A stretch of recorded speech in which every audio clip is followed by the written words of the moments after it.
fancy and tried to test some corn today with my new tester. Unfortunately, it's still so wet that it won't test it. So we're still pretty far out, but I was curious. Now this morning, I couldn't find my hat inside, and I accused my wife of trying to wash it. Found it. I left it on the floor since I was changing oil yesterday. And here's why. You just can't clear. I like the Freightliner better because there's more room to work under it. Pretty sure the engineer that designed these trucks made it for an Oompa Loompa to work on or something, because this little people big world stuff ain't working for me. Maybe one of these days when I'm one of those rich farmers, I'll have a shop with a grease pit in it. That would be nice.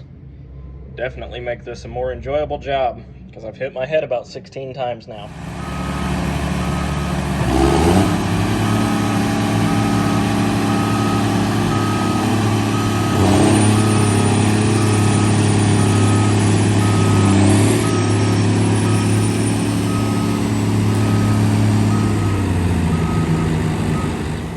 No, that wasn't deja vu from the last video. He got stuck twice. Second time in 2 days I pulled him out.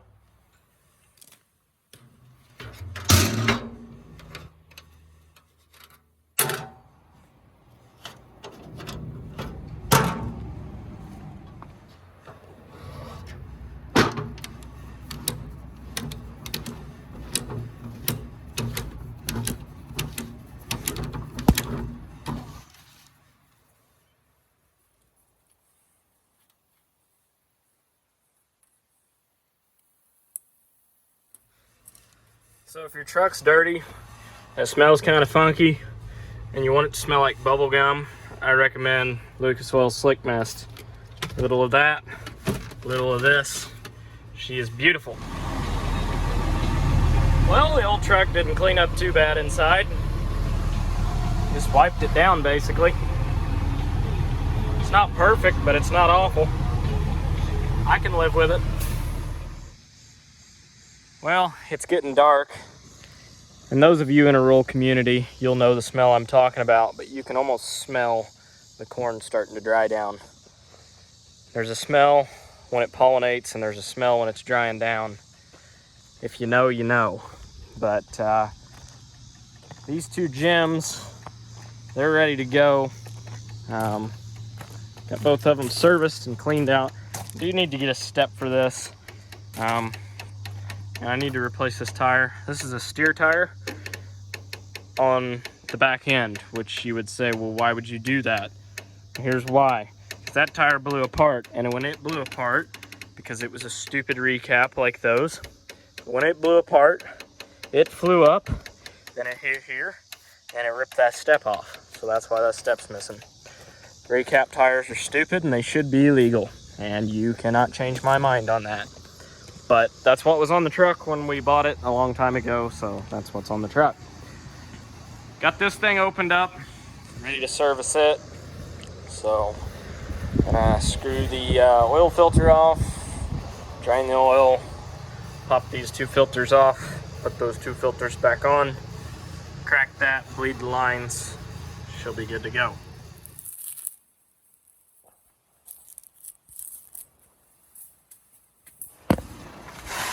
We're spilling oil again, imagine that. Get our rim lubed up here. Oil filter going on. Well, I can't spin it on one-handed, but you get the gist of it. There's bad oil, or old oil. Gotta put new oil in it. Up next we have fuel filters. And the best way to do this is you go ahead and you get your two fuel filters. Now, of course, I can only read the number on that one. I can't see it on that one. But you take your two filters and you go fill them up with fuel before you put them on, because then you don't have to bleed it near as much. So that's what I always do. The newer tractors with the whole cap systems and all that, which that one's actually mechanical as well. But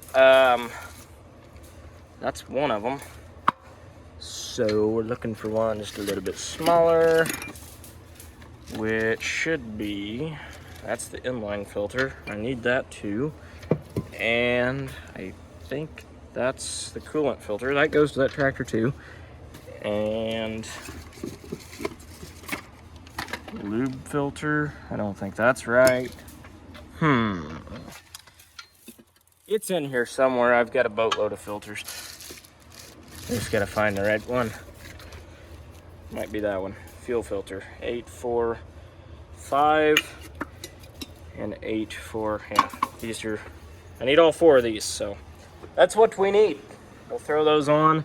And then a hydraulic filter. Haven't changed that one in a while. I think that's this one, I think. But change the hydraulic filter, and yeah, that one will be pretty much ready to go. So you've got your 2 full filters, and got this one cracked loose. Now you can go back and shut the fuel off, but I normally don't. I just prefer to make a mess, so that's what I'm gonna do. But I'm gonna quit recording, because the longer I screw with my phone recording, the more error we're gonna have in the system, so yeah. All right, the filters are on and new, but here is something that I do struggle with a lot. It's not getting them more than hand tight. I'm pretty good at over tightening things, but this is what we got next. Gotta put oil in here. So they typically run better long term with oil in them, but it is optional, I guess, if you want it to be. Cool thing about these tractors, that 8.3 block holds exactly 5 gallon of engine oil. So you take your 5 gallon bucket of oil and you dump it in, and it will put you just over the full mark, but by the time you start it, run it, and fill the filter, you got 5 gallon. So it will be perfect every time. So I always, just because I've got so many of these 8.3 blocks around, the combine, Steiger, and this, it's handy just to have a bucket of oil laying around. So, and then if needed, sometimes after changing fuel filters, you spit some liquid fire into the air filter and you light her off that way. I don't like doing it, but sometimes you get to. But anywho, we're sponsored, I wish, by the For the Farmer corn cans. At least that's how a lot of this work in the shop ends up getting done sometimes. And you got your CNH 1540, genuine overpriced oil, and we'll dump her in there. So we have our 5 gallons nice and empty. About 5 gallons came out. Pull the dipstick, and what do you know? We are just a hair, about a gnat's ass over the full mark. So by the time it fills the oil filter, that will be perfect. Works like a charm every time. It's almost like I've changed the oil on this tractor a time or two, or a dozen times or better probably at this point. But you know what? Solid tractor. And I think I sold my well, I know I sold my planter, but I think I might have possibly found the one I'm gonna buy. Salesman's supposed to call me tomorrow about it, but I'm pretty excited about it. But it will be going behind that tractor, which I was worried about it not having the hydraulics to run it, but I found a way around it. So I'll leave it at that. But I got a new planter for it, probably. So the next thing is you come over here, you get a 3/8 wrench. I like the gear wrench ones because they got the ratchet here, which I like. You come right here and you crack this line, and you go ahead and bleed it, because if you crack this line and bleed it, it's a heck of a lot easier to get the air out here, if there is any, than having to crack all your injector lines. And then there's another fuel line on the back here, the back of the injection pump. Sometimes you got to bleed that, but it's easier to get the air out right here than it is to do it here. So it's preventative. You don't have to do this every time. Sometimes I don't get any air just because I fill the filters. There's always a little bit.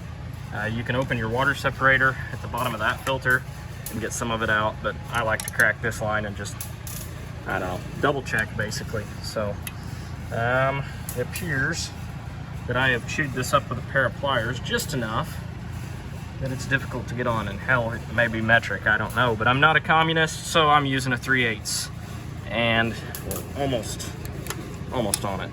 Anyhow, I'm gonna do this two-handed, you get the point. Okay, so I did get a few bubbles out of it, so there was a little bit of air. So I'm gonna try and start it without giving it any liquid fire. I haven't opened the air filter yet. So the reason you don't want air in this is this whole fuel system is pressurized. So if you get a bubble in it, basically that bubble with this system being pressurized won't let fuel in like it should. So basically the tractor doesn't get fueled in. So that's why you want to get all the air out, since that's why they put bleeders. There's one here, there's one there, there's one on the back of the fuel pump. It is right somewhere, right here. So yeah, we're gonna try and light this tractor off. Don't mind the messy cab. I've been doing some wiring, doing some different auto steer stuff that pertains to a potential planter as well. I'll give you a hint and say that the planter will probably be ran by an ag leader system. Therefore, I'll probably put an ag leader guidance system so I can run everything off one monitor.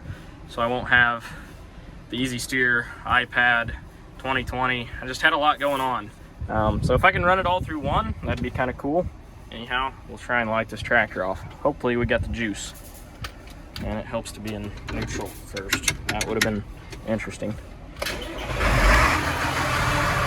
So she lit off. And I always keep it at half throttle for a second, just to make sure we're getting fuel. But I do believe we got all the air out of the line. She lit right off. So we can throttle her back down now.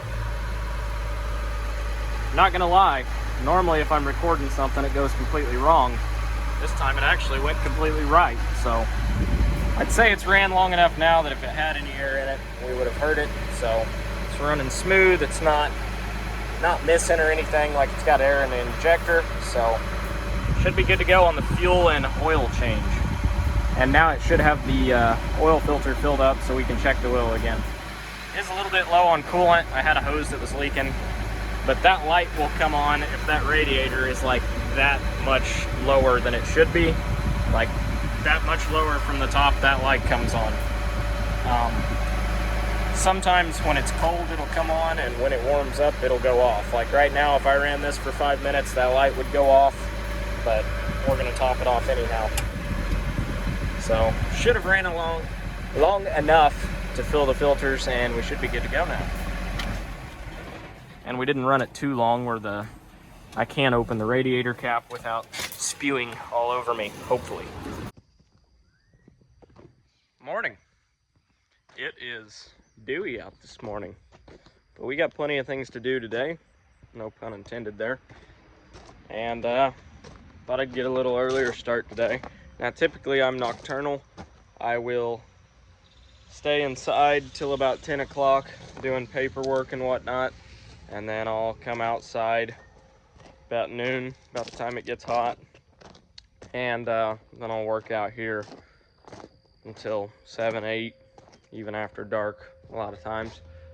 I don't know. I've always been kind of a night owl, so I don't know. That's just when I don't have anybody to tell me when I have to be out here. I typically get out here a little later, but I like to work late, so I don't know. I guess when you're self-employed, you can do that. They're changed, so now we're working on the bush hog. And this cross, once I got it off, I realized just how not straight it is. That's why it blew apart. But got that to replace, and got this deal here. I got to take the snap rings out. Just squeeze that, pop them out. Normally it's easier said than done, but sometimes they cooperate. But got the middle drive shaft completely off from here to here. Got that one off. And I'm working on getting this one off that shaft. And we're gonna go ahead and put new slip clutch plates in all 3 of them just while I'm working on it. So these are the slip clutch discs. Basically, they're what blow apart and smoke a lot, typically when I'm running the bush hog. But gotta loosen up these, back the springs off, pull this apart, slide these in there, put it back together. Pretty simple, just time consuming. And I gotta do, there's 4 discs here, 4 and 4. So 4 for each shaft. But yeah, not terrible, but just time consuming.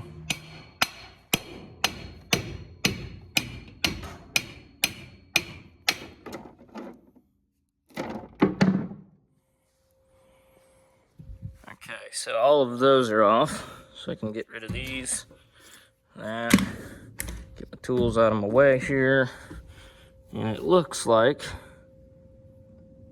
the hammer's coming apart. Nice. Oh well. So I got our little stubby Milwaukee here. And we'll start backing these off. So a little pro tip here. Get you a little magnetic tray. That way when you're taking these apart and there's 100 bolts and springs and stuff, you don't show up, you don't get the job done with, like, you know, you're still missing one somewhere. That helps tremendously. And it's magnetic, so if you knock it over, chances are they don't all fall out. So super handy, super cheap. Okay, we got the first one put back together here.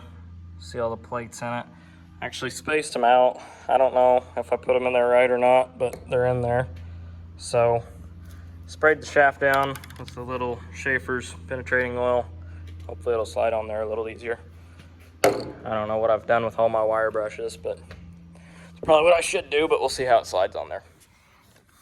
Well, fun fact, I didn't put it together right. So you got this, and it's kind of beveled. It slides through here, like so, kind of. Well, it was in there. Anyhow, that goes through there, but the reason that it won't go through, and I can't get the nut washer and nut on it, is because there's 2 extra slip clutch pads in here. That one there, I don't know if you can see it or not, but there's 2 there, and there's 2 there. I left a couple of the old ones in, thinking more was better, because it just give me more to slip on, a little more life in it. Yep, you can't get it back together that way, so take it all apart and do it again. Except I got to take those 2 out this time. Okay, we got all the bolts out, all the springs off, so now we get to take it apart again. So there's numero uno, numero dos. That goes there. Then we have 1 plate, which is correct. Then we have this, which is correct. Then we have 2 plates, which is incorrect. This one's actually got itself stuck on there. So get rid of that one. Take this off. That one is also stuck on there. Get rid of that one. I have to smack that one with a hammer. It's pretty much melted itself to it.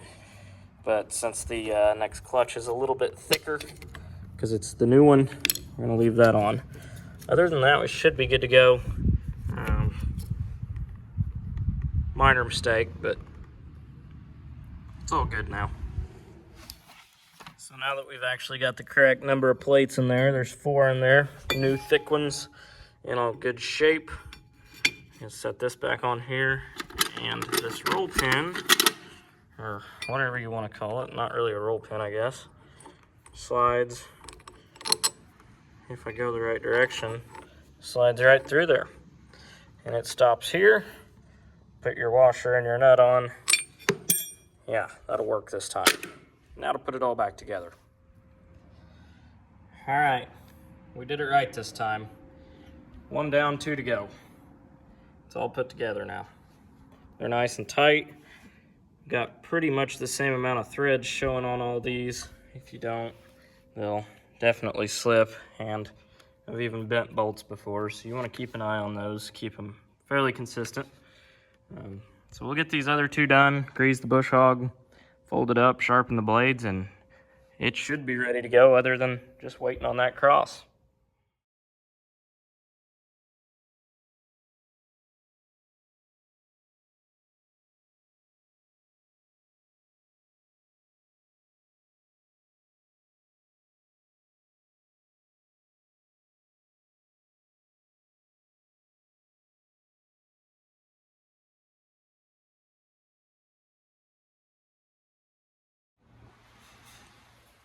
So next on today's list, since the bush hogs is done as I can get it without having parts, is cart scales. Gotta get them mounted in the cab. Now this thing has a nice little lip right on the back of it. How I always had it mounted in the Steiger. So I just took that little lip, had a piece of metal, went like that, caught it, tilted it back. It never really went anywhere. Occasionally it'd bounce off, but basically if it bounces off, you're probably driving too fast across the field. So we're going to do a precision cut here. I've guesstimated my measurements here, so bear with me. But that'll put us about, well, we need to go to Nat's ass that way, and perfect. All right, ready to cut.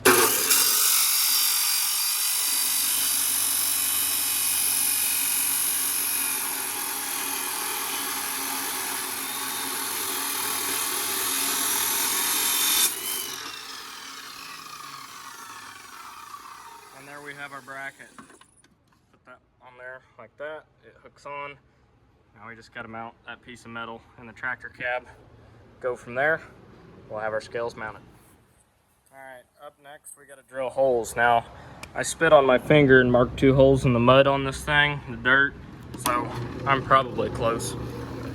Probably. Drilling. Maybe. She's dry. Probably should be using some lube, but that's all right. It'll buff. It's not thick metal. All right, so you got your iPad mount. I'll probably leave that in here just in case whoever wants to listen to music or something. I thought that these actually slid in. I guess it won't quite hold a phone, I guess, but I don't know. I probably won't have an iPad in here, but there's no point in taking it out. I'll be putting an iPad back in it in the spring. But we got our scales. They're fairly sturdy. I mean, it's not really moving. Wiggles a little bit, but I don't know. We can always put a little piece of tape on it or something. Well, I might even just zip tie through the back of it. I don't know. There's a couple little holes here that I could just run a zip tie in and wrap it around that, and it would keep it from flopping up off there, I guess. It's temporary, but this thing's not going to be in here in the tractor all year long either. And then hidden behind it, I get the Midland radio, which I don't love that the scale thing sticks out and kind of hides it, but honestly, like, so when I turn the key, the radio comes on anyhow. So as long as you're still able to grab this, that's, I guess, really all you need. Unless you want to change the channel or something. That's really all there is to it. And you change the channel with this anyhow, so I guess that'll be fine there. The main thing is I didn't want this any further back because it would kind of block the view. So when you're watching the head, watching the combine, I don't know, this would probably be better off up here somewhere. But, or maybe down lower, down here. But it'll do. I don't know, I'm tall, so it doesn't bother me. This is like head height for me, so I'll still be able to see the corn head and all that, or bean head or whatever, but I would like to, I don't know. I hope whoever runs it can see the bean head and doesn't get that dual into the side of the draper head. But it'll work. It'll work. Well, it's a new day, and I really haven't done anything today, except I mowed, and I've been doing some fishing. And I think got us a little bass right now. Ain't much, but something. Just a woo guy. Not terrible though. It's the weekend, Saturday afternoon right now. I'm not gonna lie, I'm probably not gonna do anything the rest of this weekend. Go to church in the morning and kind of just relax tomorrow probably. So thanks for watching, and that's gonna be it for this video.